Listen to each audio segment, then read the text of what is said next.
Hello everyone. Today I will tell you about how we made a cake vase, how we came up with it and for what.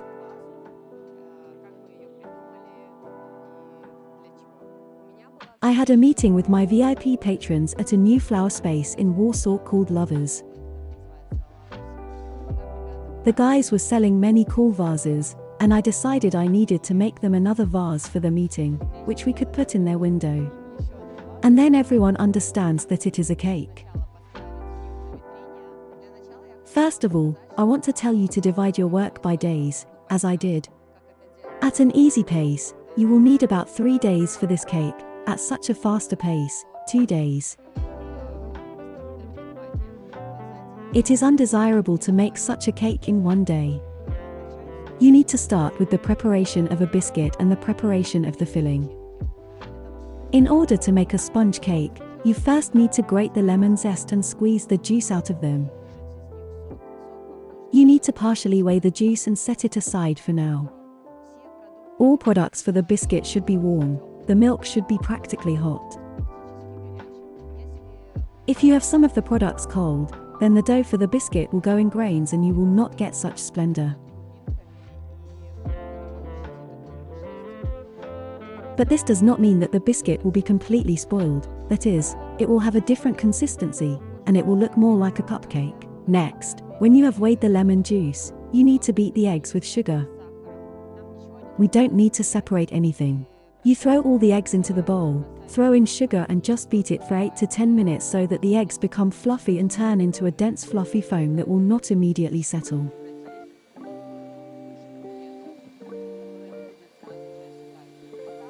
While the eggs are being beaten, you can weigh the flour and baking powder separately and mix them. Set aside for now. And then to the beaten eggs, to this already airy foam, you add softened butter. It should be really very soft, almost melted. Mix quickly until smooth. Then pour in the milk. It should not be boiling, but so almost hot. Mix everything again, add the lemon juice weighed, add the zest and mix everything thoroughly again. With this stirring, the foam does not settle much. That is, the eggs should be beaten very, very well. And at the very end you add flour and baking powder.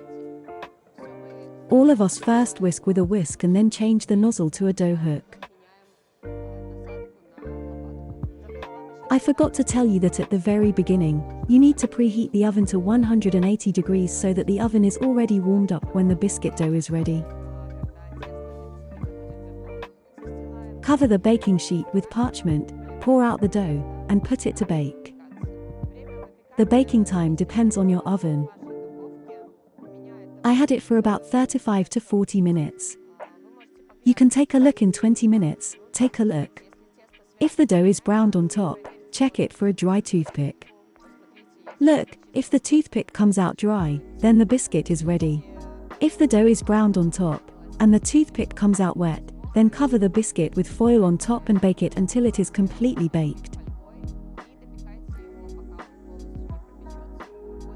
After that, we take the biscuit out of the oven, let it cool down and cover it with a film in contact. Or you can completely release it from the baking tray and completely wrap it, freeze it, and put it in the refrigerator. If you don't need it, it will be right here soon. Cover with a film in contact, leave for a day to stabilize. It is necessary to do this because in this case your biscuit will crumble less and it will be more convenient for you to work with it. It will be more stable than if you used it on the same day. That's all with the biscuit so far. Let's move on to the filling. What I want to say about the filling. There are 2 possibly specific ingredients for you that are not sold directly in every store. This is glucose syrup and yogurt powder. They actually have nothing super scary there. You can order glucose syrup and yogurt powder on the internet, or search in Google, they are very quickly found. Yogurt powder, I'll leave you a link in the description there. You can search for it as just lyophilized yogurt powder.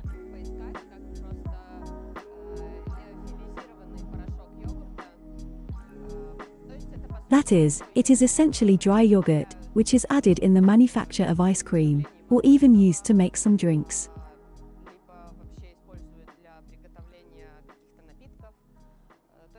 That is, it is a fairly common product. Here.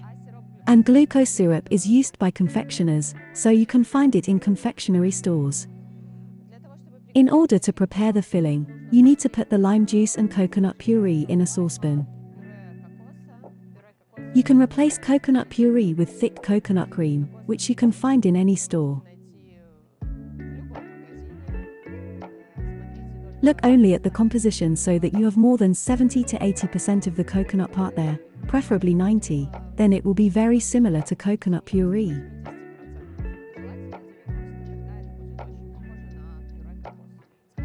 We put coconut puree, lime juice, lime zest, and glucose syrup in a saucepan and heat it all almost to a boil. That is, you have all these liquids to warm up and connect.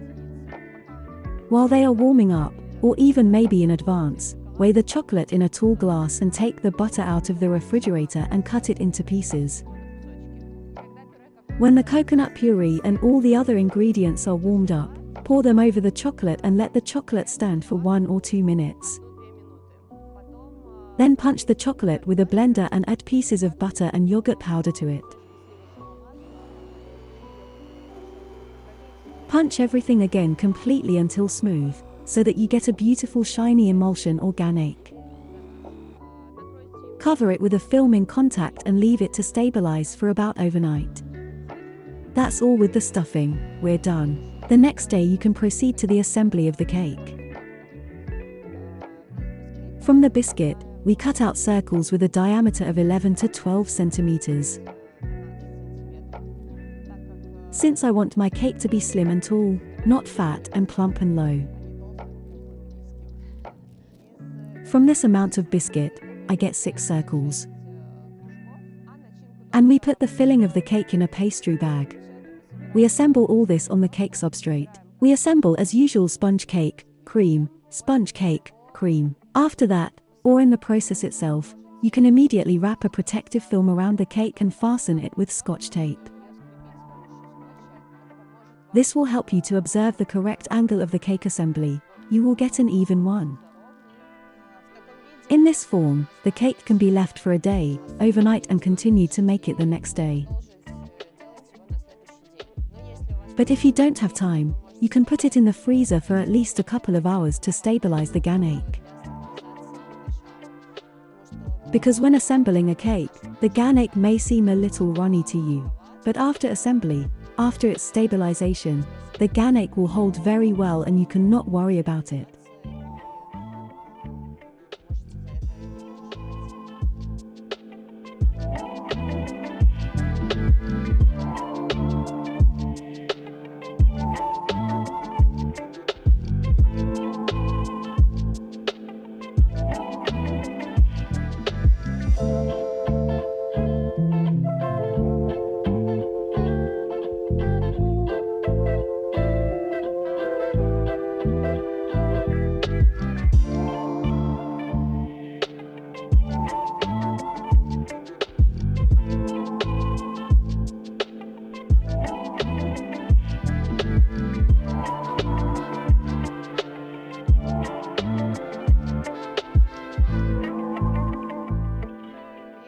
Before proceeding to the next stage of cake assembly, if you have never tempered chocolate, I highly recommend that you take our free lesson on tempering and try to do it just separately.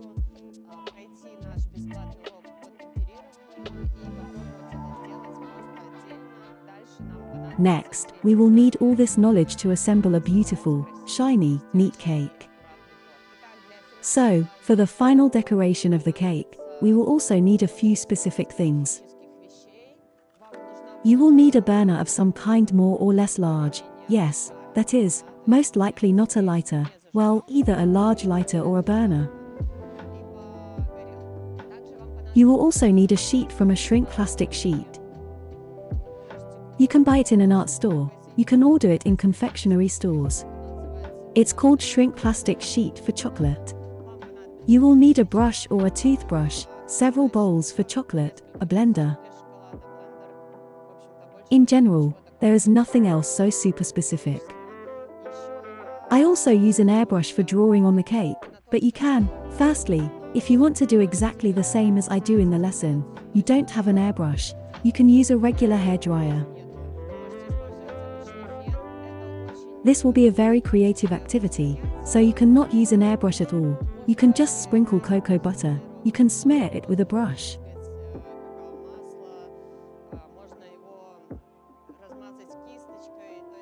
That is, it will all be done at your discretion. What I suggest is that you watch the lesson to the end and just come up with your own design and think about how you would do it, be an artist here. To begin with, you need to measure your cake and cut out the blank from the quote film, on which you will eventually smear the chocolate, and this will be the outline of the vase.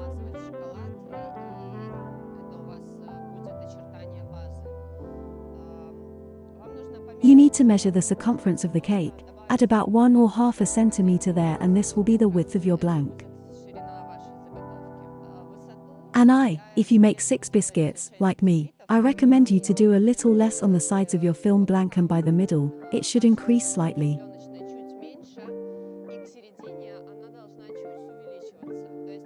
That is, I did 30 centimeters on the sides and 35 here. This is done so that visually, when you look at your vase, then you have this billet that is increasing upwards and will cover the back edge of the cake.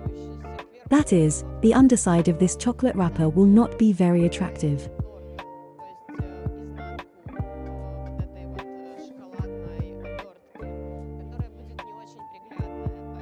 Therefore, this upper edge, it will be like. Completely close the backdrop and all this will look more neat. When you cut out the film blank, you will need to heat it with a burner. Do not bring the burner too close to the film, otherwise it will simply melt. That is, you need to heat it up a little, you will feel how this film will become softer in your hands. You bend it a little bit so that these bends are very, very smooth. Do not make sharp bends, since you will not be able to put chocolate of normal thickness on them later and you will form a hole. That's right, you will not be able to remove the film qualitatively. Therefore, these bends should be very, very smooth. At the same time, you should always apply the film as if on a cake, and make sure that it does not deform, so that it remains in the shape of a vase and is approximately even. After that, leave the film, it should cool down. It will be ready for use. You need to divide the cocoa butter into 2 parts if you use 2 colors for your vase, or you can paint the cocoa butter in 1 color, in 3 colors, as you like, as you feel.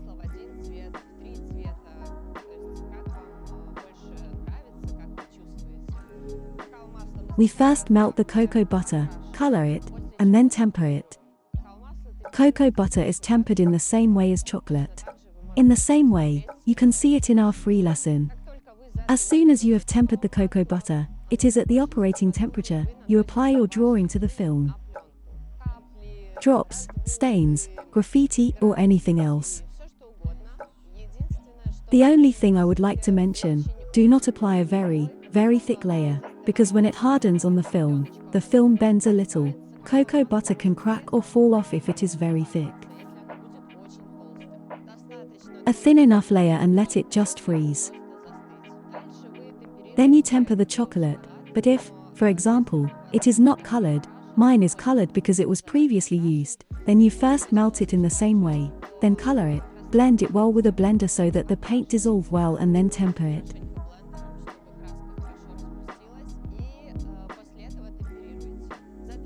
You apply the tempered chocolate to the film using a spatula, or whatever it is convenient for you. But the chocolate on the film should not be very thin, that is, at least 3 mm should be evenly applied throughout the film. At least 3 mm, and very, very carefully apply the chocolate to the top of the vase. When you turn this sheet and twist your column with it, these places on top, they will start to drip down. Accordingly, the thickness there will decrease. As a result, you will need to remove the film and your vase thickness should withstand it and it should not be very thin.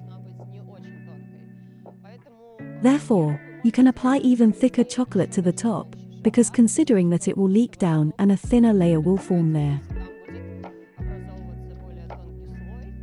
You need to sort of take that into account.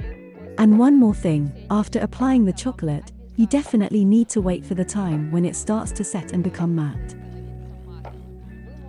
You can help him to grab in thicker places with the help of a freezer. You can't wait very long, because then the chocolate will crystallize, it will become brittle. You need to catch the moment where it will become matte, but at the same time it will still be bent enough so that you can safely lift the film and wrap it around the cake. So, when you put chocolate on the film and you have it at the moment of crystallization, you take out the cake, remove our rough acetate film from the cake and the cake is standing next to you, ready for you to wrap it with a chocolate sheet.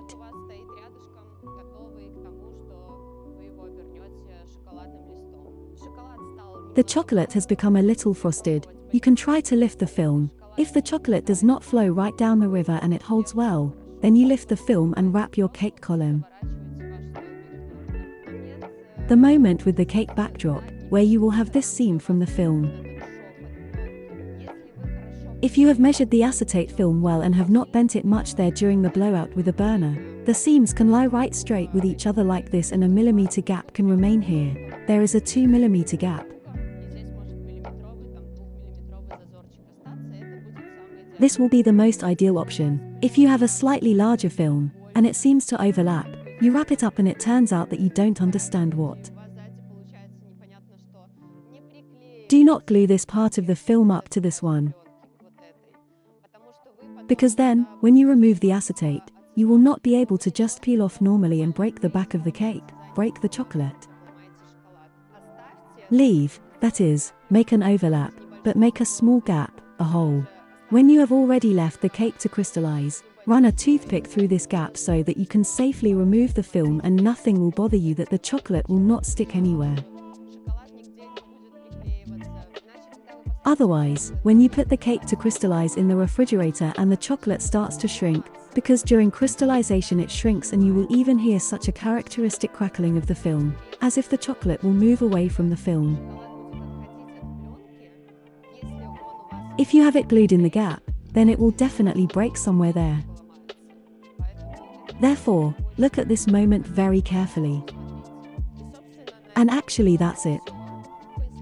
You put the cake on, leave it to crystallize first at room temperature for about 10 to 15 minutes. After that, you can put it in the refrigerator and leave it until the next day, or for 3 or 4 hours to crystallize nicely. Give the chocolate to crystallize. After that, you can remove the film and the cake will be ready.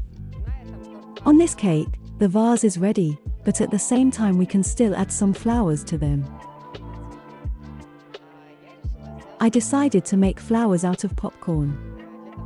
In order to make flowers from popcorn, we will need long bamboo skewers, which can be bought in the department for gardeners, as supporting skewers for flowers. We will need chocolate, a coarse sponge for washing dishes, popcorn, and white chocolate and a freezer. You can fry popcorn as it is written on the package. This is done very easily. Just throw it into a hot frying pan, close the lid and wait until it explodes.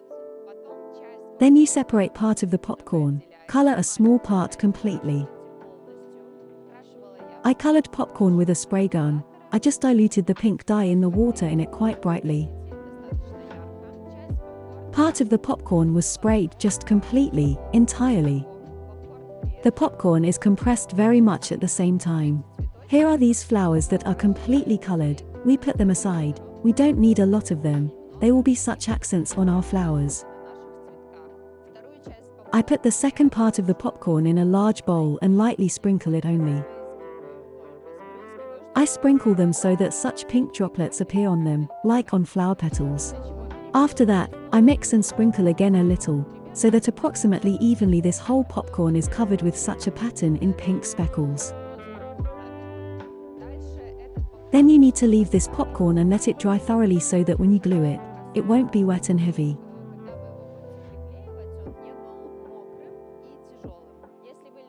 If you lightly sprinkled and see that the popcorn is not wet, then you can, in principle, immediately assemble the flour. To start picking a flour, we need to cover this thin bamboo stick with chocolate.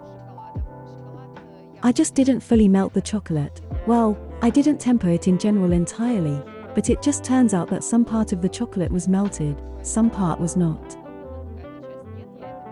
I mixed it up and these pieces that were crystallized, they dissolved in the general chocolate and there was such an fake crystallization, fake tempering. In general, with such chocolate, I applied this to a bamboo stick with a brush and let it crystallize. If you apply it to the chocolate in such a thick enough layer and put the stick vertically to crystallize, then very beautiful such expired droplets will appear, which will look like swollen either buds, or such notches on the twigs. That is, this texture will be even more natural. After complete crystallization, we wipe this twig completely with a sponge, with the back of the sponge, to create a rough, rinsed texture of our twig itself. The branch is ready, the popcorn is ready nearby. We start gluing popcorn with white chocolate, which was just as diluted as dark chocolate.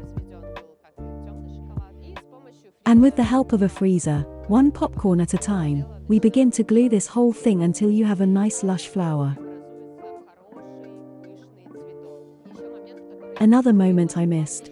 You need to get the cake and stick this skewer here and measure at what height you should start a flower so that it looks visually beautiful.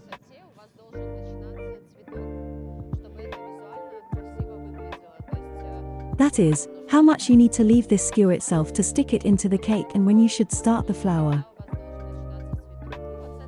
And from that moment on, you start gluing the flower itself from popcorn, make it lush, layer it and at the very end you glue small flowers on this already finished flower cone and here are the red ones of fully colored popcorn.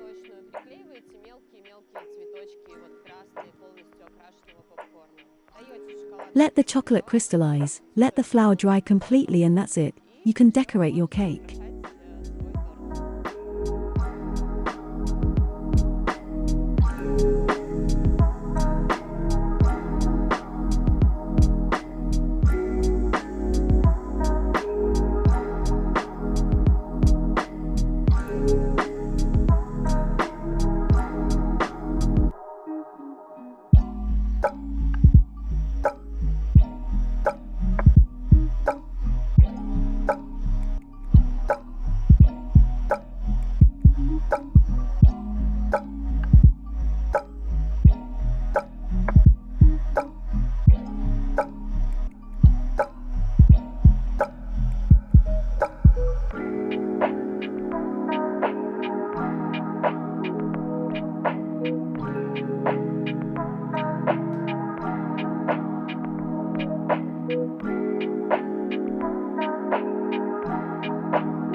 The cake is ready.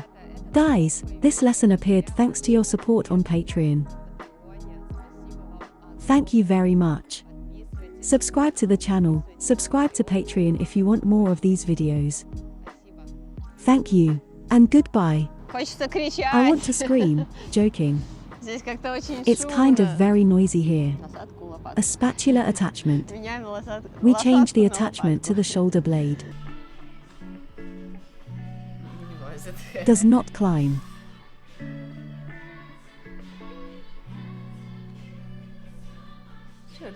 The devil does not fit.